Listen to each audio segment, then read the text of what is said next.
네, 여러분 최근에 우리 국내 증시의 상승세도 많이 눈여겨보시겠지만 다시 한번 고점을 높여가고 있는 비트코인 시장에 대해서도 관심 많이 가지실 텐데요. 그래서 오늘은 특집 시간으로 비트코인이 최고가 다시 목전을 두고 있는 가운데 과거와 다른 불장이 오는지 면밀하게 좀 이야기 나눠보겠습니다. 자, 오늘 이장우 업루트 컴퍼니 대표님 함께합니다. 대표님 어서 오세요. 네, 안녕하세요. 네, 반갑습니다. 저희가 주기적으로 대표님 모셔가지고 코인 시장 앞으로 어떻게 될까요?로 여쭤보는데 최근에는 비트코인이 그러니까 달러화 기준으로 12만 달러를 재돌파했다가 다시 한번 살짝 밀리면서 소강 상태에 접어들고 있어요. 이 최근에 비트코인 가격이나 가상화폐 가격이 뛰었던 이유를 꼽자면 뭐가 있을까요? 크게 한 두 가지 정도로 보면 되는데 지금의 약간 상승은 굉장히 특정 이벤트, 특정 호재가 있어서라기보다는 전반적인 이 시장 환경들이 이 가상자산, 특히 비트코인 시장이 우상향할 수 있는 그런 좀 여건들이 된다 이렇게 볼 수 있는데요. 첫 번째가 이제 트럼프 대통령의 이제 그 친암호화폐 정책이 계속되고 있긴 해요. 네. 이런 것들이 이제 뭐 다른 안 좋은 게 나왔다가 생겼다 하는 게 아니라 좀 이어진다는 부분이 있고요. 또 하나는 그게 결국 현물 ETF의 자금 유입으로 이어지고 있긴 하거든요. 그래서 현물 ETF, 비트코인 현물 ETF의 자금 유입을 보면 지난 4월 달에 한 30억 달러 정도 유입이 됐고 5월 달이 52억 달러가 유입이 됐고 네. 6월 달에도 지금 순유입이 좀 계속되고 있어요. 그래서 이런 부분들이 굉장히 긍정적인 포인트이고 그리고 매크로 관점에서 보면 지금 중국의 유동성 확대에 대한 기대감이 계속 전망이 나오고 있고요. 네. 실제적으로 글로벌 통화량 M2 자체가 빠르게 증가하고 있는 부분들도 이 어떤 유동성이 증가할 때 가장 빠르게 반응하는 비트코인이 계속 좀 이제 가격에 긍정적인 영향을 받는 것 중에 하나인 것 같습니다. 마지막으로 하나만 더 하면 이게 특히 비트코인에도 이 단기 보유자들이 있고 네. 장기 보유자, 고래 보유자들이 있거든요. 그쵸. 이렇게 가격이 좀 상승했음에도 불구하고 이 고래 보유자들이 비트코인 축척을 계속 이어가고 있는 거예요. 매도가 아니라. 그래서 3월부터 6월까지를 보면 그 고래 보유자들이 한 50만 비트코인에서 110만 비트코인까지 오히려 더 증가시켰거든요. 네. 보통 상승장의 이제 고점이라고 하면 그때는 이런 고래 보유자들이 매도 흐름세가 보통 나오기 마련인데 그런 부분으로 봤을 때는 이런 게 좀 이어지는 것 같다. 이렇게 조금 예상해 볼 수 있을 것 같습니다. 사실 작년에 미국 대선이 있을 때 비트코인의 급등이 나타났을 때만 하더라도 고래 투자자들이 대거 좀 청산을 할 것이다라는 우려가 있었잖아요. 근데 지금은 이렇게 달라진 이유가 뭘까요? 그때는 실제로 과열 지표, 우리 온체인 지표 보더라도 과열 지표들이 작년 말엔 많이 올라갔었어요. 네. 그리고 실제로 작년 초 ETF가 처음 도입이 될 때 투자를 시작하셨던 분들이 꽤 큰 수익을 얻었던 시점이 그 시점이었거든요. 그쵸. 그때 좀 매도의 흐름들이 많이 있어서 가격 조정이 좀 나왔죠. 그래서 올해 2월, 3월 물론 이제 관세 이슈 때문에도 나오긴 했지만 근데 지금은 다시 이게 회복해서 다시 전고점 수준으로 가고 있는 상황에서는 이런 과열들이 별로 이루어지지 않고 있다. 그리고 하반기에 대한 어떤 매크로의 통화량이나 이런 것에 대한 기대감이 여전히 좀 시장에 있다. 이렇게 조금 시장에서는 좀 보고 있어서 그런 것 같습니다. 네. 관점이 좀 달라졌다라는 것도 우리가 좀 캐치해야 될 투자 포인트 중에 하나가 될 것 같습니다. 비트코인 같은 경우에도 그렇고 가상화폐 시장 전체적으로는 금리 인하 쪽을 항상 호재로 받아들이는데 밤사이 나왔었던 CPI 지표는 금리 인하를 조금 더 정당화하게끔 만드는, 물론 이 CPI 데이터에 대해서 지금 시장은 전체적으로 의미 부여를 하고 있지는 않지만 사실 우리가 생각해 보면 금리 인하가 언제 몇 번이 될지는 중요하겠지만 어쨌든 그 기조는 계속 이어질 거라는 것이 다들 중론이잖아요. 맞아요. 그럼에도 크게 영향을 지금 받지 않는 건 실질적으로 금리 인하가 단행되지 않고 있기 때문일까요? 만약에 지금 이제 그 CPI 지수가 물가 상승률이 훨씬 높아졌고 인플레이션 우려가 더 강해졌다면 아마 비트코인 가격은 단기적 영향을 좀 받았을 것 같긴 합니다. 근데 지금 금리에 대한 큰 흐름 자체는 인하에 대한 기조가 있는 상태에서 이번에 5월제 CPI를 보더라도 소비자 물가의 상승률을 보더라도 시장 기대보다는 조금 이제 소폭 완화된 낮게 나왔잖아요. 이런 것들이 이제 좀 하반기에 금리 인하가 그러니까 막 갑자기 CPI가 낮아져서 금리 인하 확 될 것 같다까지는 아니지만 약간 그런 것 때문에 좀 유지하는 쪽이 아닐까 이렇게 조금 보여지긴 합니다. 네. 그럼 저 걱정되는 게 사실 이제 관세 영향이 드리워지는 그리고 사실 지금은 재고를 많이 축적해 있어서 물가를 실질적으로 끌어올리지는 않고 있지만 여름쯤 그러니까 7월쯤 지나서면 이제 관세 영향도 있고 재고도 다 소진이 되는 그런 상황이 연출돼서 실제 CPI든 PCE든 올라갈 가능성이 높단 말이죠. 그렇게 되면 금리 인하에 대해서는 또 한 템포 쉬어갈 수도 있다는 시장 분위기가 만들어질 법도 한데 그죠. 그러면 또 가상자산 관련해서 비트코인 가격에 조정을 좀 염두에 둬야 될까요? 이제 만약에 CPI는 비트코인 가격, 가상자산 가격에 단기적으로 영향을 미친 요소는 맞기는 합니다. 단기적. 예, 단기적으로.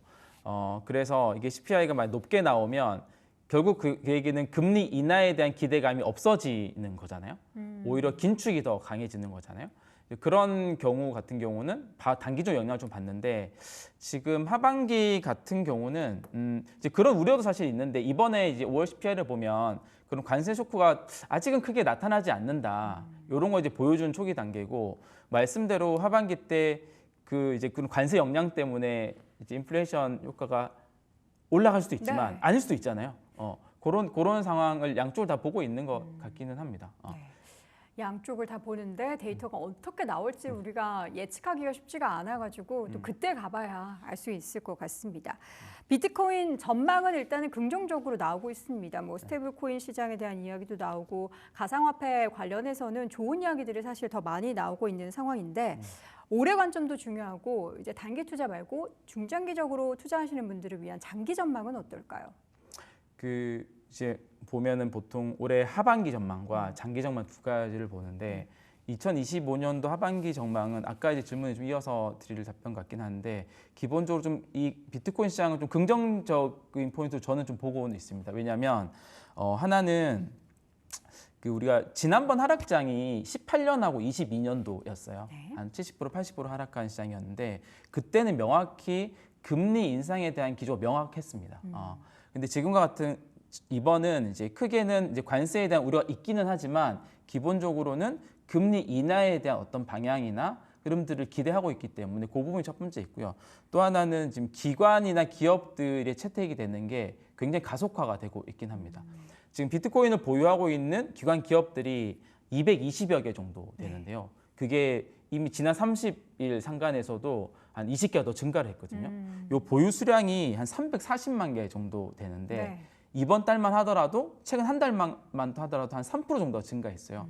그러니까 기관이나 기업들이 비트코인을 보유하고 있는 이 채택 속도가 되게 빨라지고 있다. 이 수요 측면에 좀 영향을 미치는 것 같고요.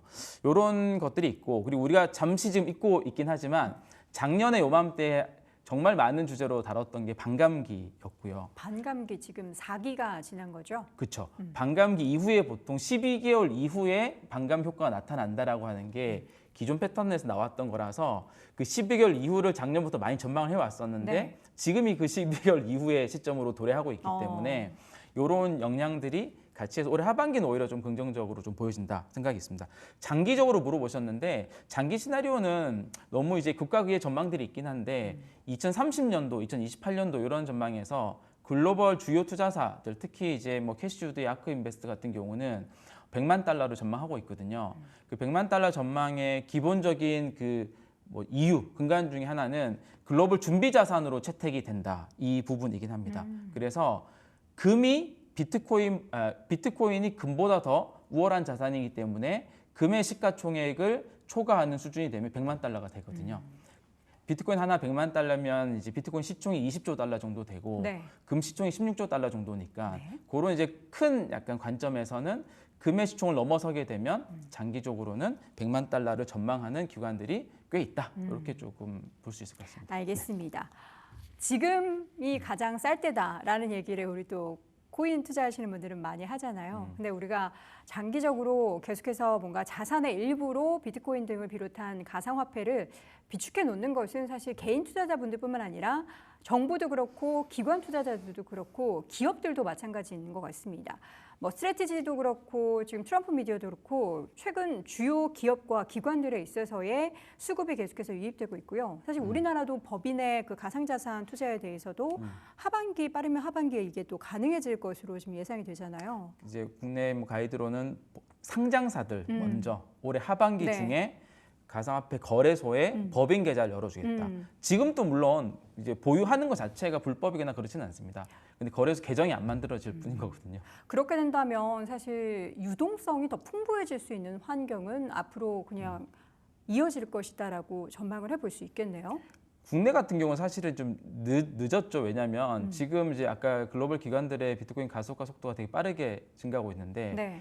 거기들은 이미 비트코인을 축적해 나가고 있는데 한국은 그걸 할 수 있는 어떤 그 인프라까지는 아니더라도 구조 자체 지금 안 나오고 있으니까 그런 부분에서 이제 한국도 이제 좀 뒤늦게 시작할 것 같습니다. 새로 매집에 최근에 가담한 기업들도 꽤 많잖아요. 맞아요. 어떤 기업이 있죠? 우리가 뭐 대표적으로 아는 기업들은 이제 트럼프 미디어, 네. 예, 이제 트럼프 이제 그 일가가 네. 운영한 트럼프 미디어라는 이 기업이 아직 매수는 하지 않았는데 25억 달러 정도의 자금을 조달할 계획인데 이 자금을 사용하는 목적 자체가 이제 그 비트코인 재무 전략을 하기 위한 용도이기 때문에 기대감이 좀 올라가고 있고요.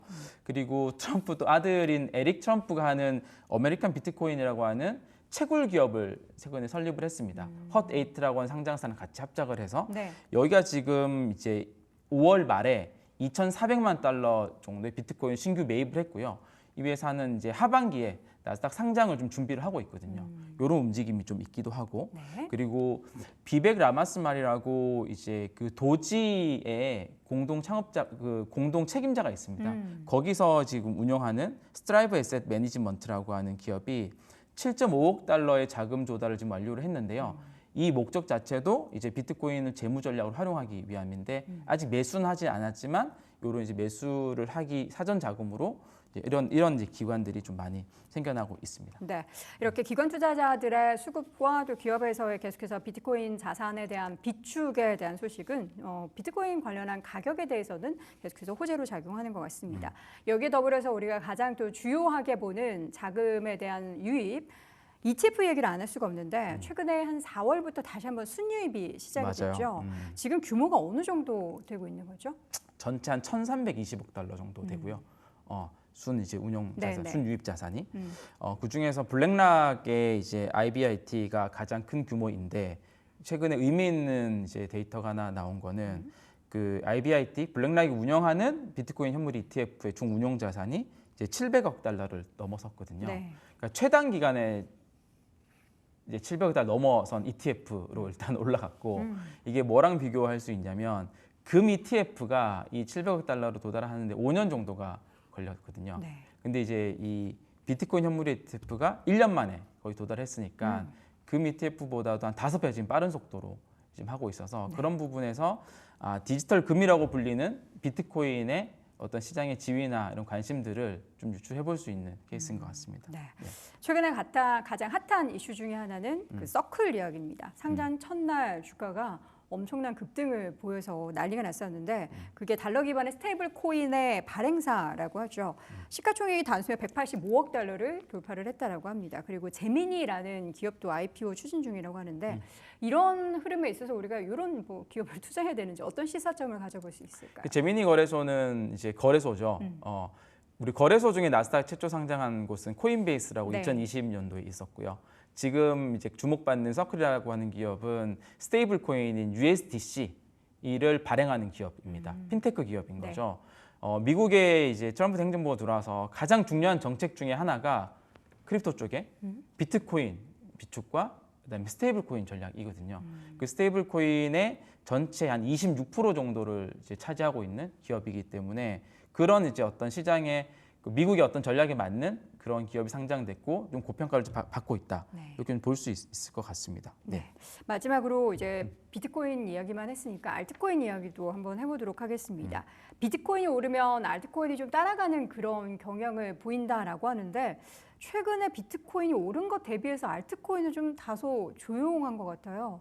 그런 관점에 있어서 앞으로의 알트코인 시장에 있어서도 그때는 이제 과거에는 막 광범위하게 다 올랐지만 앞으로는 특정 알트코인에 있어서의 시세가 집중이 될 거다라는 그런 분석도 있는데 어떻게 생각하세요? 말씀하신 부분이 정확할 것 같습니다.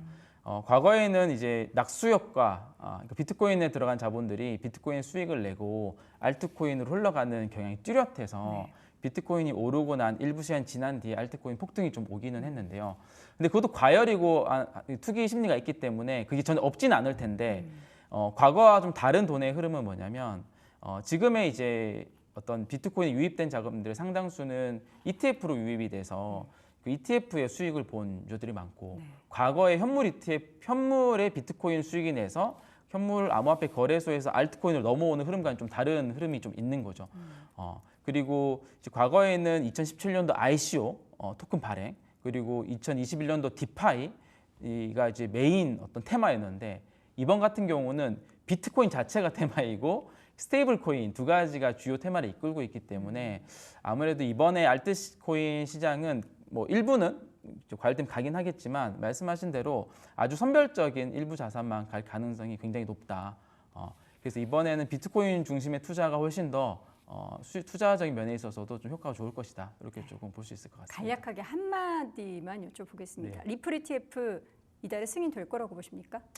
뭐 이달 승인까지는 전망이 좀 어렵긴 하지만 아마 알트코인 ETF 중에서는 가장 빠르게 승인이 될 ETF이고 알트코인 ETF 자체가 결국은 승인이 될 하나의 흐름이기 때문에 그것조차 부정할 수 없을 것 같습니다. 알겠습니다. 시기는 알 수 없지만 결국에는 승인될 것이다. 네. 로 이야기를 나눠보겠습니다. 자, 오늘 업루트 컴퍼니 이장우 대표와 함께 가상화폐 시장 확인해봤습니다. 말씀 고맙습니다. 네, 감사합니다.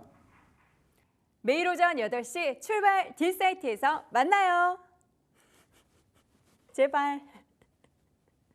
제발.